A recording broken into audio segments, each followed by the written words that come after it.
Hello everyone, Nico here. I'm going to be going through how to navigate the Skylit Heatseeker portal for today.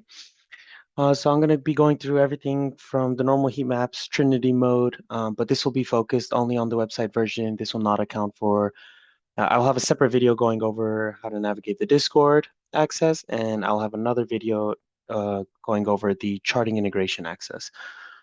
So when looking at Heatseeker, first I'm going to look at just your standard view. Afterwards, I'll look at Trinity and go through a few things there. So first thing is the ticker itself. Anytime you want to change the ticker, you're going to want to click on this top bar up here. You can also shortcut to this by pressing the backslash on the keyboard, typing in whatever ticker you want, pressing enter. Um, same thing. You can go through scroll here on the scroll bar itself. On the very left, you're going to have this Gex-Vex toggle, with Vex being the Venom maps and Gex being the Gamma maps. As to what each of those mean, I will explain in a separate video as well. Another important thing that you'll want to be looking at is this circular icon on the very right of the list. So you can either hover over it basically this is showing us how long ago that ticker was added to the tool. We want to make sure that we're looking at tickers that were added 2 to 3 months previous, as the ones that were added very, very recently have still not seeded enough data and can sometimes be unreliable. And if you want a quick just breakdown of all the different colors, this little eye information over on the left will give you all of that. Next, keep continuing over, is you're going to have this bullseye and you're going to have this crown. Now, the difference between these is the bullseye is essentially going to situate you. Sorry, let me switch over to SPX. This will show this better. So if you use the crown, if you flip to this, it is going to center on the king node, right? And the king node being the strongest exposure on the map, regardless if it's positive or negative, right? So the strongest absolute value exposure. Whereas if you center on the bullseye, that's just going to center, or sorry, if you click on the bullseye, it's going to center on the current price. So as you can see here on SPX, we have this large node down here, 6430, where it's not centering because there's not any strikes under. But then if we click the bullseye, but it's going as far down as it can. And if we switch to the bullseye, it's then centering on where price ended the day yesterday. Okay, and if another thing is the maps will sort of auto scroll if you leave one of these on. You can also click them off and have neither of them on, and then the maps will not auto scroll anymore. So that's also another thing I'll highlight is if you want it to auto scroll every time you open, it'll snap to it, then make sure that you have one of them selected. And if you prefer that you actually want to have the free range of motion, this is especially important on the mobile version, then make sure you have neither selected. Okay, going on, we now have this flash icon. So this is the velocity feature. So as you can see, we have all these different bubbles in the top left that are showing very, very small. And that is, if you want to see them, just make sure you have this on. If you want those off, then toggle this option off. What velocity is showing us is just for a selected time frame. So anything from 1 minute all the way up to 1 day.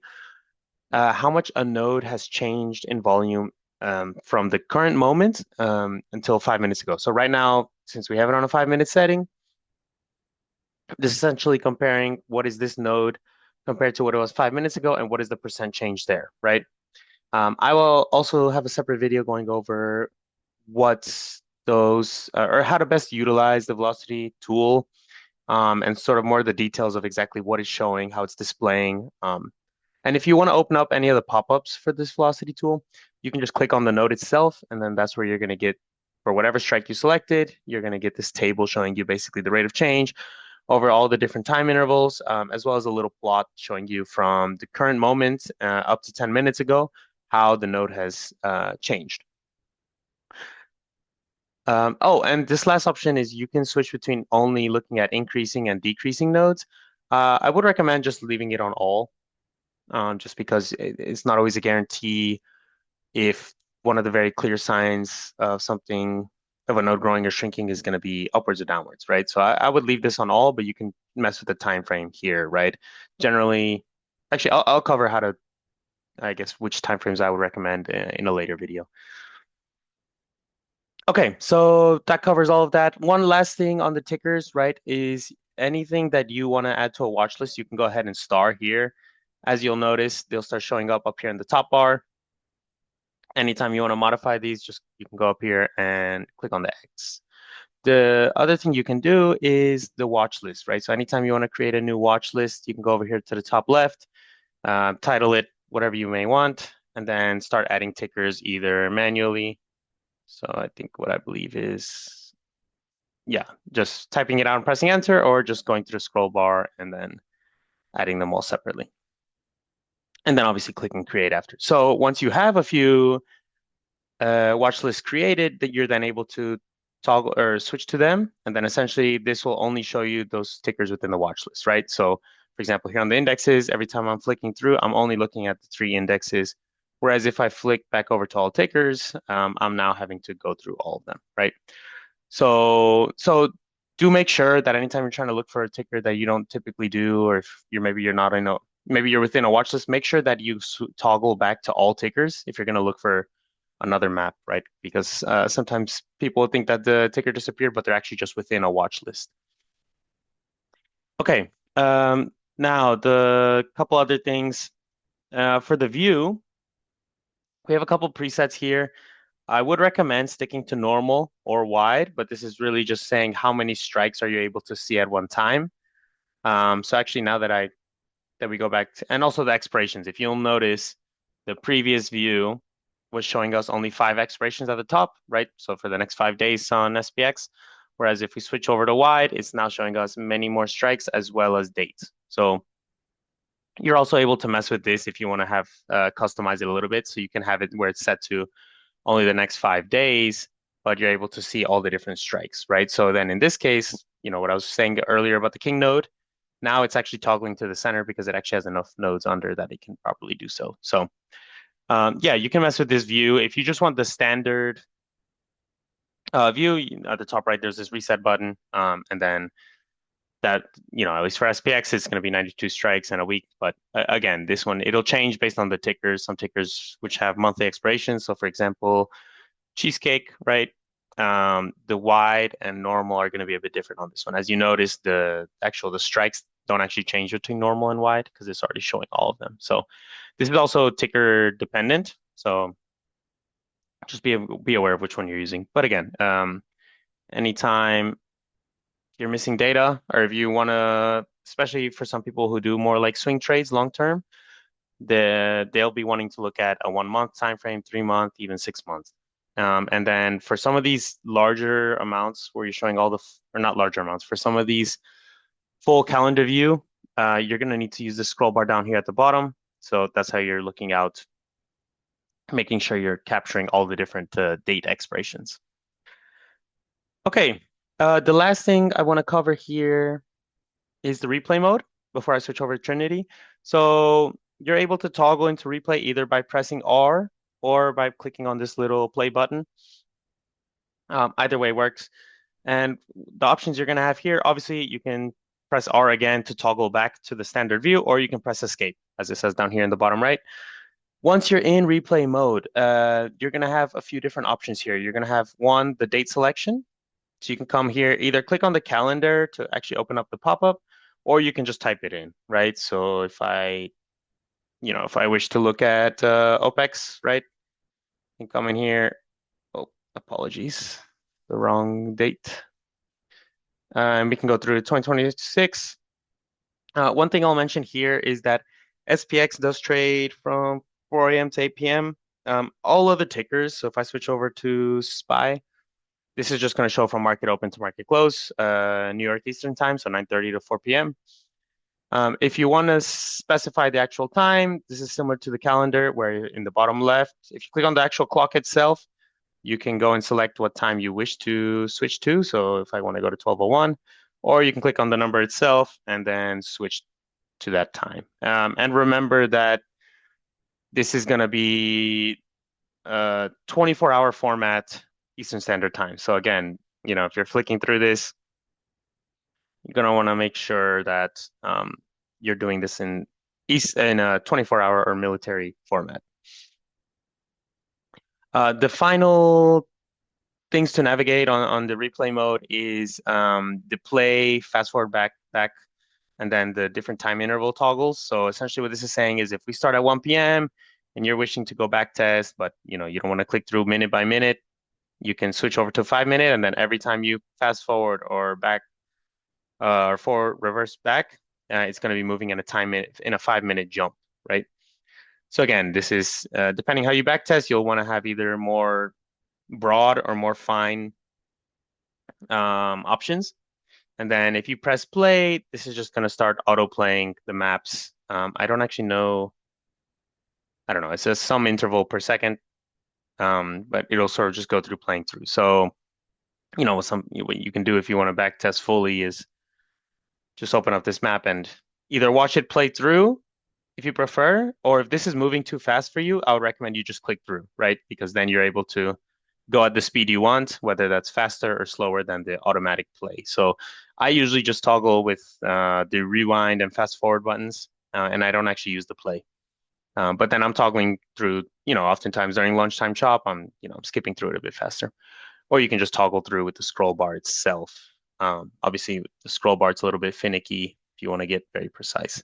The other thing I'll say with the scroll bar is if you're on a specific time interval, so if you notice, if I switch to the 5 minute, then I start using the scroll bar, it'll only leave me at those 5 minute intervals.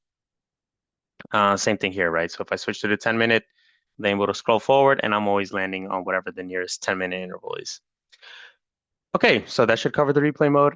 Finally, go over to Trinity. So if you press T, either T, or if you press over here on the open up the toolbar and just go over to the Trinity mode, right? So we have the heat maps and then we have the Trinity mode down here. So it's up to you. You can open the toolbar, or if you just have it memorized, it's the third button under the fire symbol, whereas the normal heat map is the second button. So, okay, so once you're over in Trinity, the default is going to be SPX, SPY, QQQ going left to right. And within this mode, you still have the same replay functionality. So you're still able to come in, switch the time, and then the maps will all update. But as for customizing the Trinity itself, let me get out of replay mode here. All these, the velocity option, the king node, and then the sort of centering on the king node and centering on the bullseye, those options still exist in Trinity. You still have replay. The one button which is a bit different is you're gonna have this color palette, right? So what this is doing is this is deciding how the heat maps are filled in. So how these maps work is the most positive exposure for a given window is going to be the most yellow node, and the most negative exposure is going to be the most purple node. So if you'll notice, for example, on SPY in the middle, 11,000, which is our peak positive node at 648, is the most yellow, and then our most purple, which is 665, is showing negative 20,000. If now this is colored based only on this column of data, right? On today's expiration, right? So when you toggle the color palette on, what is happening, you'll notice is the yellow and purple nodes all disappeared on SPY. Now, the reason for that is if you toggle the color scale on, it is now coloring the map not based on the first column, like it is currently, like it was previously, but it's actually coloring it based on the 5-day map. So if we get out of Trinity here and we switch to SPY, 1 second here. Okay, we switch to SPY, you'll notice none of the yellow or purple nodes are in this first column, right? And that is the reason that Trinity was not showing them once we toggle that the color palette option on. They're all loaded on Friday. So this will often happen, especially around OPEX. Sometimes FOMC days will carry a lot of volume. Or even this week, like there's no specific event Friday, but still Fridays often carry a lot of volume. So there's two ways to look at this. Either you check the full 5-day map to account for any of these nodes, or if this is something where you're mostly day trading and you're wanting to focus just on the current day, you probably want to leave this color palette toggled off so you can see just based on today's map. Because the issues with toggling it on, yes, this allows you, this informs us that there's strong nodes not on the current day, so we want to check the 5-day map. But if we're trying to day trade purely based off of this, it makes all the colors, it's a little bit more difficult to distinguish the differences between them. So again, it's a bit of a personal preference, but that is what this color palette option is for. Finally, with Trinity, you can add up to, so it is now customizable. You're able to add up to 6 panels. So for example, if I want to come in here and track the VIX as well, right? And press on this plus sign at the top right, I can add in the VIX. If I'm wanting to track NVIDIA as well as I'm trading the indexes, I can do so. Same thing, I don't know, let's say we want to track IWM as well. So I believe, yeah, 6 panels is going to be your max. Um, and you can rearrange these as well. You know, if you want the IWM going to be, oh, can I? You want IWM over here? Maybe not. I don't know why it's not letting me. It should be drag and drop. Okay, that's something to look into. But on mobile, at least you can drag and drop them and shift them around. But again, this is personal preference. If you prefer, if you're not someone, so personally, I don't use VIX at all. So I only track the default view, SPX, SPY, QQQ, but I know plenty of people like to look at the VIX. Some people like to track IWM as well for a confluence on that side. And I know some people like to track a few of the Max 7s as well, especially now that those have the 3 expirations a week.